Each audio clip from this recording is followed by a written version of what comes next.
Vamos a continuar ahora sí hablando del caso de Loan, un nuevo episodio de esta serie que estamos haciendo donde repasamos todo lo que pasó en el caso desde el principio. Si les interesa ver toda la serie en sí o ciertos episodios, los invito a ver la lista de reproducción que se llama Loan la serie, básicamente porque ahora vamos a retomar directamente desde donde nos quedamos en el capítulo anterior. Ya estamos ubicados más o menos a fines del mes de agosto de 2024. Y hoy vamos a seguir hablando de este personaje tan particular que apareció en el capítulo anterior y sería el conocido como Americano, cuyo nombre real es Nicolás Soria. Fue una figura desconcertante desde el momento en el cual apareció. Pero ¿qué rol comenzó a jugar esta persona en sí, en el caso de Loan? Él, como vimos en el video anterior, apareció diciendo que era voluntario para una ONG que se dedicaba a desmantelar e investigar organizaciones dedicadas a la trata de personas. Pero para ese momento ya el abogado de la familia Peña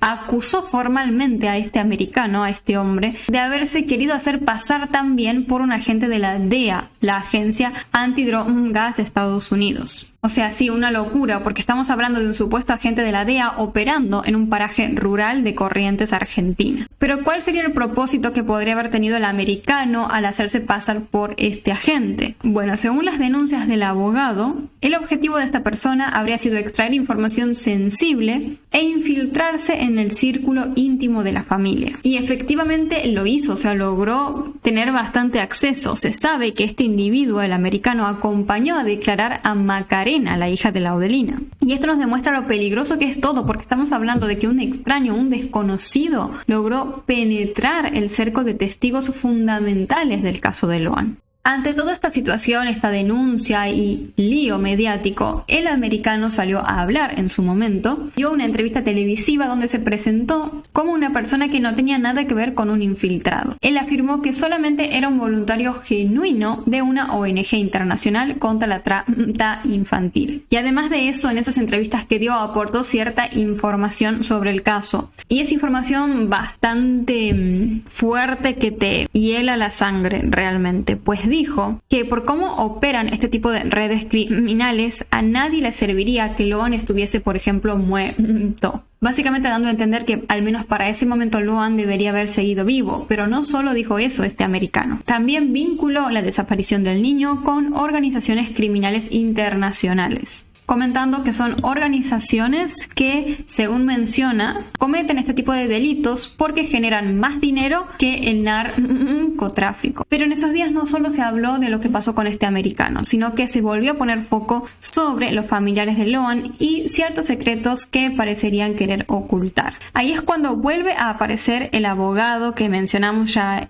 en los videos anteriores, José Fernández Codazzi. En entrevistas que dio por esos días, lanzó insinuaciones gravísimas contra el padre de Loan, José Peña. Él mencionó que en ese famoso almuerzo donde sucedió todo, el padre de Loan, Cayaba y Pérez de igual manera estuvieron consumiendo mucho alcohol y que quizás la bebida jugó un rol clave en todo este caso. Desde un principio como que intentaron acusarlo al padre de Loan de que había estado alcoholizado y no sé qué, y medio que había descuidado a su hijo y que esto que aquello. Pero lo importante, creo yo, más que nada aquí es recalcar el hecho de que supuestamente se dice que Cayaba y Pérez estuvieron borrachos, porque eso podría haber llevado a que no manejasen muy bien y terminaron produciendo el accidente donde presuntamente Loan habría fallecido. Lo cual sería un dato importante para este abogado que intenta sostener esa hipótesis tan inverosímil. Pero también se volvió a hablar en esos días de los hermanos de Loan y la cantidad de dinero que habían recibido, esa cantidad de dinero descomunal que habían obtenido mediante transferencias bancarias.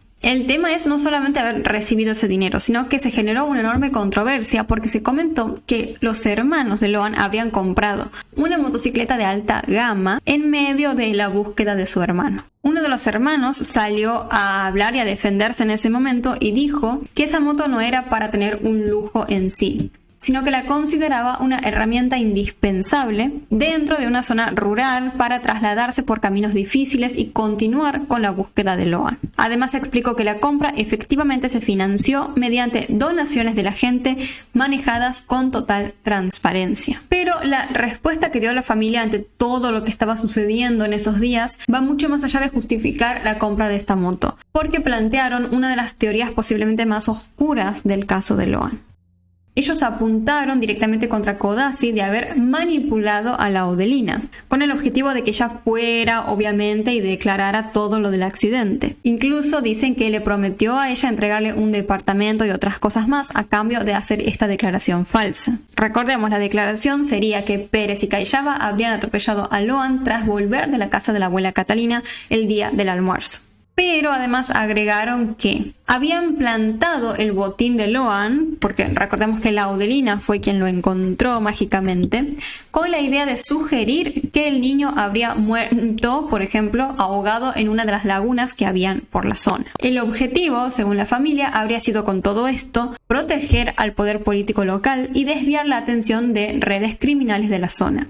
Incluso en relación a esto se comenta que el propio gobernador de Corrientes, después de la desaparición, hizo un tuit apresurado insinuando que el caso estaba prácticamente ya resuelto. Y lamentablemente yo siento que esta idea de querer armar toda esta mentira del accidente, plantar el botín, intentar comprar a Laudelina y todo, sí, lógicamente suena como una posible estrategia para cubrir al poder político y a estas redes criminales que podrían estar en complicidad con ellos. Lamentablemente en Argentina existe ya un historial del cual se estuvo hablando en esos días justamente de niños desaparecidos en situaciones muy similares. Y cuando se analizan bien esos casos, los paralelismos con el caso de Loan son innegables. Hay un patrón claro de cierto fracaso estatal que comienza desde el minuto cero. Por ejemplo, está el caso de Agostina Zorich, una niña de 12 años que desapareció en Villa Gesell en el año 2010. Según comenta su hermano, en la comisaría se negaron a tomarle la denuncia inmediatamente y les argumentaron que debían esperar 72 horas, minimizando la desaparición como una posible travesura. Y obviamente no nos podemos olvidar, hablando de todo esto, del caso de Sofía Herrera, esta niña de 3 años quien desapareció en Tierra del Fuego en el año 2008. Estaban a 90 kilómetros nada más de la frontera con Chile y los reportes indican que tras la denuncia, la frontera simplemente no se cerró a tiempo. Y en el caso de Loan pasó algo bastante parecido, o sea, la policía local se demoró, ciertas rutas quedaron abiertas bajo el control del comisario Maciel, quien obviamente está detenido por el caso, pero con hacer esto básicamente él permitió que los secuestradores pudieran movilizar, llevarse al niño a donde fuera. Y es importante entender a fondo más o menos cómo son estas dinámicas, ya que el conocimiento de estos patrones es lo que nos va a permitir posiblemente como sociedad elevar la vara. A pensar, creo yo, que tenemos que ser conscientes de que se debe exigir en este tipo de casos de desapariciones de niños que se cierren bien las fronteras, sin excusas, sin demoras, sin nada, para que no vuelvan a suceder estas cosas que ya vimos que sucedieron con las desapariciones de todos estos niños. Afortunadamente, cuando los casos no quedan en la nada y se hacen mediáticos es cuando se pueden empezar a ver estos patrones y, como les decía, debemos aprender de ellos para tener conocimiento y hacer algo al respecto. Debemos aprender de ellos para no permitirlos más que dejen de existir, porque eso lleva a que todos nuestros niños se encuentren constantemente en peligro. Ahora sí, para terminar con la serie del caso de Loan del día de hoy, vamos a reaccionar a este clip donde se comenta que se encontró en el celular de la abuela Catalina, pero no solamente eso, aparentemente ella habló y dio información clave e importante sobre la desaparición de su nieto y los presuntos culpables. Noticia para sostener o no algunas de las detenciones y seguir investigando en una línea o en otra, ¿no? Es que esta semana va a ser una semana clave, Caro. ¿Sabes por qué? Porque van a tener que resolver desde la justicia federal cuál es la situación de los procesados, cuál es la situación de cada uno de los detenidos. Donde estamos nosotros es otra vez en la casa de la abuela Catalina. Hoy estuvimos trabajando en el punto cero, en el Naranjal, Caro, pero ahora estamos otra vez acá, en la casa de la abuela Catalina, hasta donde ese día, 13 de junio, vino Loan con su papá a almorzar. Yo tengo la vuelta, tal vez me la pueden quitar, ¿eh? Este lugar, la casa de la abuela Catalina, es un lugar que debe ser una y otra vez recorrido, Caro. ¿Sabes por qué? Porque es el lugar de donde salió Loan y ya no se lo vio nunca más. Este es el lugar. Claro, el camino que hicieron. La casa de la abuela hicieron. Catalina, este es el lugar hasta donde llegó el papá de Loan con Loan. Y también es por acá, por donde salió Loan la última vez que se lo vio. Hoy quiero decirles que accedimos a el peritaje último de los teléfonos celulares. Y un teléfono celular importantísimo es el teléfono de la abuela Catalina. Porque mucho se habló de que la abuela Catalina había hecho ese 13 de junio muchos llamados, Caro. Bueno, hoy tenemos que decir que la Claro, que me acuerdo que se había dicho que supuestamente ella había llamado mucho como para asegurarse de que todos asistan al almuerzo y qué sé yo. Pero bueno, vamos a ver si eso se encontró. Justicia Federal dio a conocer un parte con hora equivocada. Yo ya se los había adelantado. Este horario que decía el teléfono de la abuela Catalina no era el horario correcto. Cuando decía que la abuela Catalina, 12:20, 12:23, 12:25, había llamado de su teléfono a María Noguera, a la mamá de Loan. Madre. Bueno, resulta ser que a ese horario hay que sumarle 3 horas más, que es la hora mundial. Bueno, pero es mucho. Otra vez entramos a esta casa y te digo que lo que te llama la atención es esta mesa. Esta mesa que la vimos tanto, Caro, en las fotos. Una y otra vez vimos las fotos donde en esta mesa se sentaron a almorzar 14 personas. Voy a decir que en esta mesa no estaban los 14, sino Loan, su papá, estaba María Victoria Cayllaba, la abuela Catalina, estaba Macarena, la hija de Laudelina cocinando, estaba Camila, y estaban también gran parte de los detenidos, ¿no? Tenemos que decir que estaba Benítez, estaba Ramírez, Chapin, y en este otro lugar, acá estaban los chicos. Había cantidad y cantidad de gente en esta casa que nos llama poderosamente la atención. Yo quiero decirles que a 63 días de la desaparición de Loan todavía no tenemos ninguna certeza de qué pasó con él, de cómo fue que Loan desapareció de este lugar. Pero sí tenemos ciertas, te voy a decir, hipótesis. Es un poco fuerte, ¿no? Mirar así, ver de esta forma ese lugar del almuerzo, habiendo visto ya tantas fotos, siendo conscientes de todo lo que pasó ahí. Una de ellas es que a Loan se lo llevan de acá, Por acá tenemos a la abuela de Loan. de este lugar, del Algarrobal, como se lo llama el paraje. Y otra es una hipótesis fuerte que ha circulado en estos días, que es la hipótesis del accidente. Lo que dicen es, pudo querer volver a la casa de la abuela Catalina, pudo querer volver con su papá, y ¿sabes qué, Caro? Como no conocía el camino, se pudo haber equivocado, y en vez de venir a la casa de la abuela Catalina, fue para el otro lado, momento en el que Pérez y Cayllaba se iban, y pudo ser atropellado. Esta es una hipótesis que empezó a correr fuerte en lo que es la justicia federal. Pero por supuesto que muchos dicen, eso es imposible. A Loan se lo llevaron. Y otros dicen, no, a Loan lo atropellaron. Abuela, ¿usted cree en la hipótesis del accidente? No, Ojo ahí. ¿Qué piensa la abuela del famoso accidente? Siendo ella la madre de Laudelina, es decir, la madre de quien habría inventado todo eso aceptando dinero y otras cosas, ¿no? No fue un accidente porque es temprano de día, ¿viste? Todavía no entraba sol cuando salieron ahí. Claro, porque fue entre las 2 y las 3 de la tarde. Claro. Mucha luz. Sí, mucha luz del sol todavía, claro. Y no pasó un accidente, no era Es que es descabellado pensar que algo así pudo pasar. Porque Te da a telenovela mala, ¿vieron esa hipótesis? se perdió al otro lado del monte, porque le siguió a los otros. El Benítez para adelante y después el Ramírez con la mujer y la demás que... Claro, usted dice que estaban muy lejos para que sea un accidente. Claro. Pero Loan no pudo haber vuelto y cuando Pérez y Cayllaba se iban, haberlo atropellado. No se fue pronto, no apareció pronto por ahí, que ya corrieron todos por ahí antes de salir a irse del lado.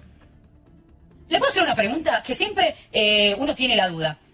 Usted, cuando Laudelina recibe el llamado de Benítez, ustedes estaban en el árbol de mandarina. No, yo no estaba, ella la calle, ella no.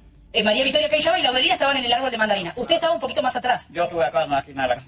Claro, no llegó al árbol. No me llegó. ¿Y qué ¿Qué pasó? árbol de mandarinas? O sea, ¿es un árbol que está antes del naranjal ese o qué? ¿Quién sale corriendo de la casa? La casa no vino allá del auto. Acá vino y bueno, pasó la otra con el bolso de la naranja que llevaba y la mandarina y se pasó bien en el auto. Ah, María Victoria Cayllaba pasó con la bolsa de mandarina. Sí, con el bolsito de mandarina y bueno, ahí le siguió el hombre y se fue. Y subió en el auto, él de un lado y ella del otro lado, la tarjeta y le dije, salió corriendo ella ahí y le dije yo, ¿qué pasa para salir? Está corriendo. Y me dice, se perdió con una criatura. ¿A quién le pregunté usted qué pasa? La Victoria Caguillá le pregunté. Sí. Le dije, me dijo, se perdió una criatura, me. Y entonces me dijo, vete de vuelta, me dijo, Loan, dijo, me. Y ahí yo me dijo, le dije al José, tu hijo, que se perdió. Y él salió a correr y José, ¿cómo es? Se desorientó en la M. Y salió, corrió, él dice, bueno. Claro, creyó que Loan se desorientó. Se desorientó por el mar. Pero abuela, escúcheme, yo le quiero hacer una pregunta. Porque existe la posibilidad de que Loan haya vuelto y que lo hayan atropellado cuando ellos salían.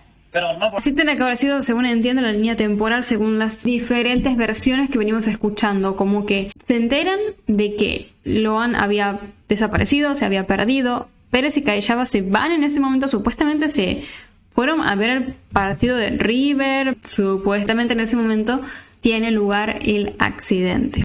Pero Loan ya tendría que haber sido sustraído para ese momento. Si pensamos, tiene que haber habido otra persona quien lo agarró, se lo llevó para después, técnicamente, entregárselo a Pérez y Callaba. Se metió en el monte, dijo yo no era, me dijo lo otro era. Pero ¿de dónde? De aquel lado del monte, ¿a dónde fue a bajar la nana? O sea, que se fue para el otro lado. Allá de donde dice la nana. Eso le dijeron los chicos. Sí, esa es la vaina, esa me dijo a mí. Fue a Goya y dio declaración usted. Estuvo declarando. Ella. Le quiero hacer una pregunta, abuela. ¿Quién le pregunta más cosas? ¿Los periodistas o la justicia?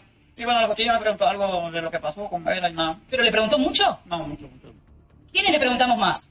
Y bueno, a la que estaba ahí escribiendo. No, digo, porque hoy la abuela me dice, ¿me preguntan más ustedes? La volvemos loca con preguntas. Y bueno, ustedes lo que me preguntan más qué pasó, cómo fue y todo, o como lo otro que me llaman, ¿no? Como viene Sí, vienen los periodistas y le preguntan. Claro, le ponen más ganas que la justicia misma. Estamos. Pero usted en la declaración dejó algo que yo no sabía, que nadie había escuchado, que María Victoria Callaba se olvidó la cartera.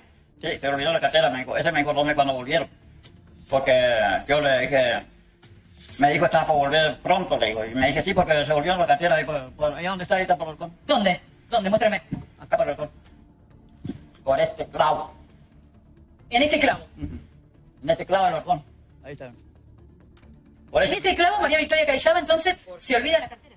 Sí, ese me dijo el hombre porque se bajaron de vuelta ya. Y ella salió y se fue con la otra de vuelta a buscar a la criatura. Cuando volvieron ella se fue a buscar a Loan. Se fue a buscar a Loan. ¿Y él qué hizo? Y él se quedó y dijo yo no me voy a ir porque no conozco, me dijo.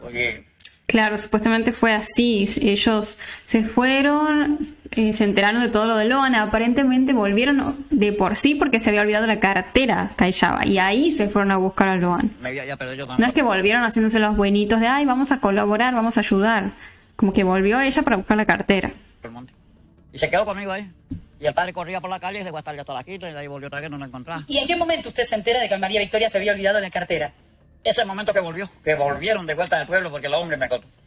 ¿Qué le contó? Y me dijo que me olvidó ella la cartera acá y veo que está por volver de vuelta. ¿Y usted dijo que se olvidaron las llaves para entrar a la casa? Y bueno, en la cartera tenía la llave.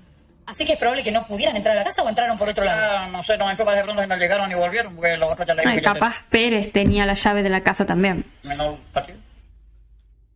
Claro, porque en realidad el partido no lo pudieron ver, no porque no terminó, sino porque no había luz. Y bueno, no sé qué hora hacía, pero dijo, ella dijo ya terminó el partido, me dijo. Así que el partido no lo vieron. No, Eso le dijo. no me vio. Qué raro.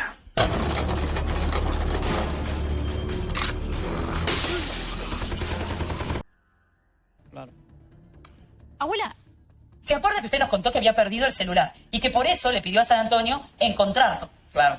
San Antonio en algún momento hizo fuerza, usted encontró el celular que había perdido y usted decidió hacer el almuerzo.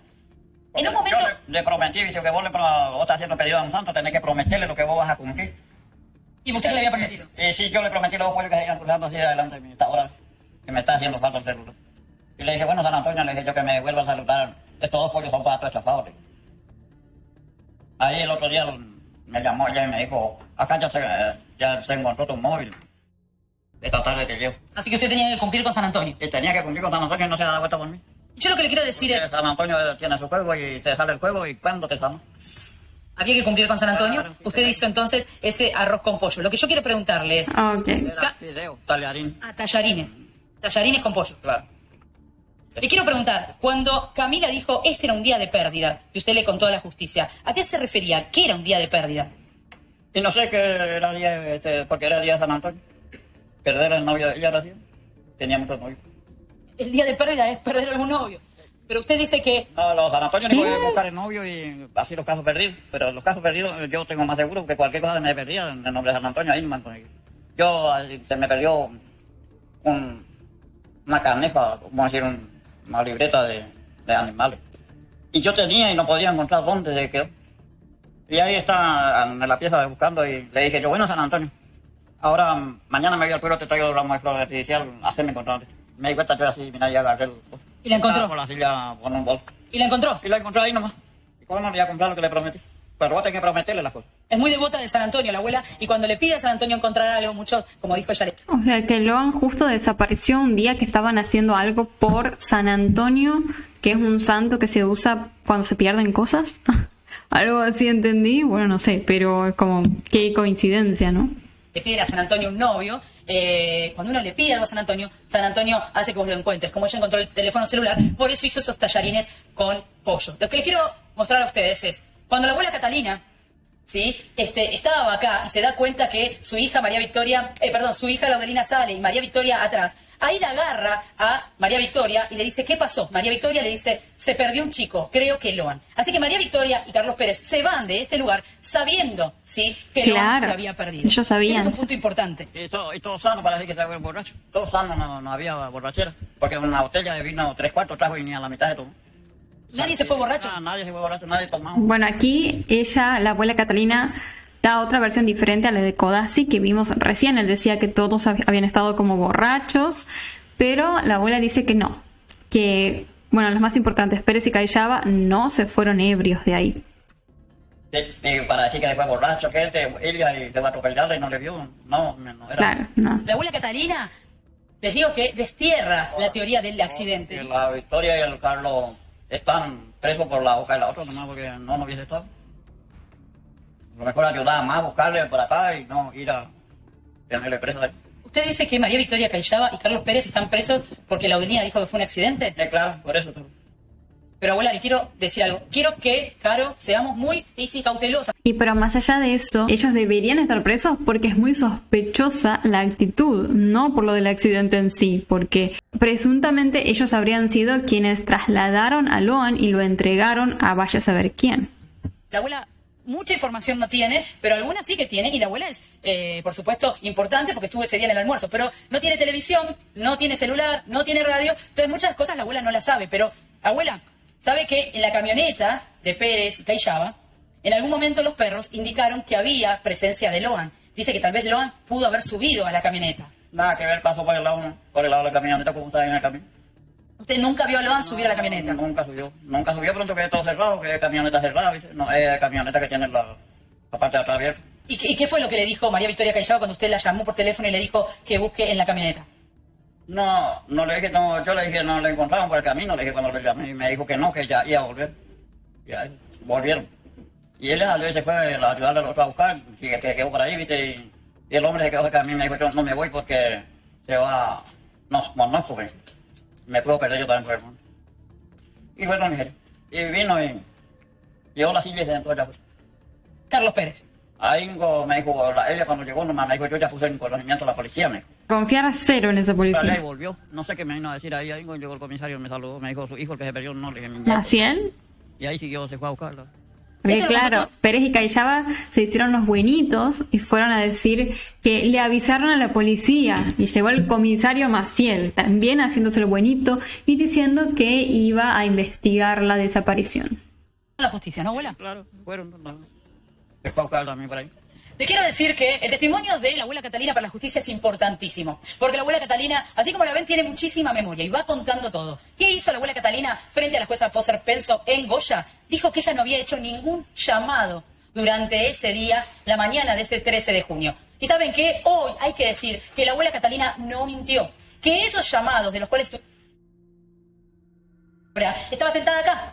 12:20, 12:30 estaba sentada acá. Y hoy se sabe que esos horarios son de las 3:20, 3:25, claro, y que fueron hechos por José, que José cuando volvió de buscar a Loan pasó primero por la casa de los vecinos, por la casa de los Robledo. Ahí José volvió hacia la casa de la abuela Catalina, hacia la casa de su mamá, y lo que hizo fue pedirle el teléfono para que usted pudiera llamar a María. ¿Y usted la pudo llamar a María?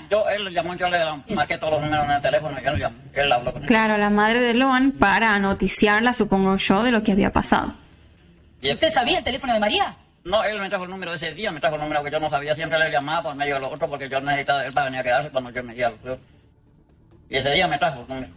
Importantísimo este dato que la jueza Poser Penso tuvo muy en cuenta. ¿Por qué? Porque José ese día, y también lo dejó claro en su declaración, le había traído el teléfono nuevo, escrito el número a la abuela Catalina, el número de su esposa, porque hasta ese día Catalina no tenía el teléfono de María.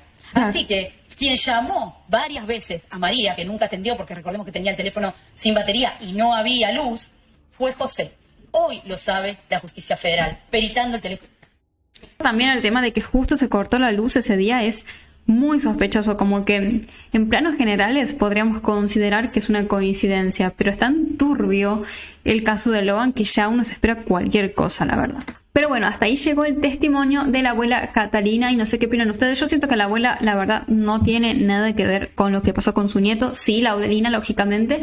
Y bueno, obviamente, al ponerse en esa postura, la abuela se coloca en contra de su propia hija. Y siento que eso también es valioso, ya que básicamente está aceptando que la Audelina aceptó ese soborno para ir a declarar lo del accidente. Porque podría decir tranquilamente no, porque mi hija no mienten al decir que fue sobornada y que no sé qué, pero no, ella se coloca en esa posición muy segura de que lo del accidente es puro verso. Así que bueno, hasta aquí llegamos con la serie del caso de Loan del día de hoy. Vamos a ver qué pasa en los siguientes días y ya vamos a pasar directamente al mes de septiembre de 2024, a ver cómo siguió evolucionando todo este caso. Bueno, ahora sí vamos a seguir hablando de una actualización del caso de Loan, porque en la actualización anterior estuvimos viendo muy por encima qué decisiones se tomaron tras la audiencia preliminar, pero hoy vamos a analizar mejor qué fue lo que sucedió realmente dentro de esa audiencia y qué podemos esperar para este caso luego de ella en verdad. Como todos sabemos, tenemos un caso que no es pequeño, no es menor. Son un total de 17 personas las que se encuentran imputadas por el caso de Loan. Del otro lado tenemos a más de 20 abogados defensores, fiscales revisando notas y una presencia que domina la sala. 90 cuerpos de expediente. Traducido en números simples, estaríamos hablando más o menos de unas 18.000 páginas. Todo esto tiene como centro, lógicamente, al hecho de que Loan desapareció y hoy en día aún continúa desaparecido. Entonces, con este contexto, ahora sí les voy a pasar a explicar de forma fácil y rápida, digamos, lo más rápido posible, qué pasó en verdad en la audiencia, para que lo podamos entender de forma simple. Es cierto que por ahí el término de audiencia preliminar puede sonar como un término un poco burocrático. Y en este caso fue, digamos, de alguna forma una especie de campo de batalla estratégico. En este tipo de audiencia se decide qué pruebas entran, qué testigos declararán y bajo qué condiciones. El primer choque aparece cuando pasó esto que hablamos un poco en el video anterior, cuando el tribunal fijó la fecha de inicio del juicio para octubre de 2026, con audiencias solo los miércoles y jueves hasta diciembre. La reacción de esto fue inmediata. La fiscalía y la querella que representa a los familiares de Loan protestaron, ya que es lógico, para una familia que espera a su hijo cada mes de espera es totalmente insoportable. Y pensar que todo esto se iba a alargar hasta octubre era una absoluta locura. Pero el tribunal expuso un motivo para esta decisión. Dijo que faltan jueces. Los magistrados se comenta que trabajan en subrogancias, cubriendo vacantes en distintas provincias al mismo tiempo. Entonces, coordinar todas sus agendas parece ser ya un esfuerzo extraordinario. Y como si esto fuera poco, surge otro desafío monumental, el tema de los testigos. Como vimos ya hace un tiempo, la fiscalía presentó inicialmente una lista de 800 personas para que sean testigos, y el tribunal tuvo que exigir depurarla. Finalmente terminaron quedando solo 161 testigos esenciales, y aún así sigue siendo una cifra enorme. Para poder seguir manteniendo estos 800 testigos sin que se vuelva todo eterno, la fiscalía propuso incorporar por lectura las declaraciones de varios de estos testigos, es decir, leer en voz alta qué fue lo que ellos dijeron meses atrás, sin que comparezcan en persona. Suena práctico, pero la defensa se opuso a esto con firmeza. El motivo central fue el principio de oralidad e inmediatez. En un juicio penal, el derecho a poder interrogar a una persona cara a cara es clave. Porque un documento escrito ya, por ejemplo, no va a titubear, no va a responder a preguntas incómodas, no va a permitir evaluar correctamente la credibilidad. Entonces el tribunal fue bastante claro en esto. Quien quiera que su testimonio tenga peso deberá llevar al testigo al estrado.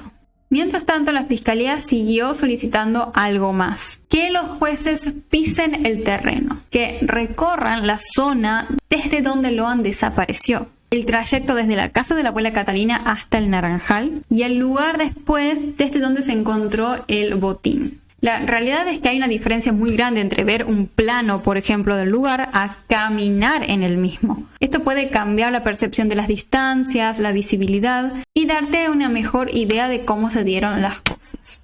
Y además de esto, la querella denunció cierto hostigamiento y amenazas en contra de la familia de Loan, comentando que en redes sociales y demás se compartieron imágenes falsas etcétera, etcétera, que podrían demorar el proceso judicial. Ante la magnitud que se sabe que tiene el caso, se tomó la decisión de imponer fuertes restricciones de prensa. Solo podrán grabar el inicio y el final del juicio. Además, durante la producción de pruebas no habrán ni cámaras, ni transmisiones en vivo, ni absolutamente nada. La Fiscalía comentó que ante un expediente de 18.000 páginas y una presunta red compleja, trabajar en equipo es una necesidad. Y mencionaron que necesitan ciertas cuestiones de seguridad ante amenazas a funcionarios judiciales en otras jurisdicciones. Ante todo esto, también algunas defensas solicitaron participar, pero por videollamada, ya que dicen que los costos de viajar semanas enteras a Corrientes, pagar hoteles y suspender otras actividades hacen que sostener esta defensa sea económicamente asfixiante. Ante esta indignación, finalmente tomaron la decisión, como vimos en el video anterior, de revocar esa fecha de octubre y decir que el juicio va a dar inicio lo antes posible. En un punto siento que es entendible, no por ponerme en ninguna posición, simplemente viendo las cosas más o menos objetivas. Es un juicio extremadamente enorme y es lógico que por ahí no se dé abasto con todo. Y también esto es un poco por el tema de la mediatización que tuvo el caso de Loan. O sea, es un caso gigante porque, a ver, no existirían tantos testigos, 800, si el caso no se hubiese mediatizado como lo hizo. Así, de esta forma empezaron a aparecer una persona de aquí, otra persona de allá, otra de allá. Y es un poco, digamos, como el lado B de la mediatización de los casos o cuando hay exceso de información, que terminan pasando estas situaciones donde los casos se vuelven demasiado grandes, demasiado complejos y la justicia tiene que de alguna forma organizarse y poder ver cómo resolver toda la situación. Pero más allá de eso, a mí también octubre me pareció tipo una locura, sentía que faltaba demasiado tiempo. Así que bueno, vamos a ver entonces qué fecha termina colocándose como definitiva y a ver qué sigue sucediendo en los siguientes días con respecto al caso de Loan.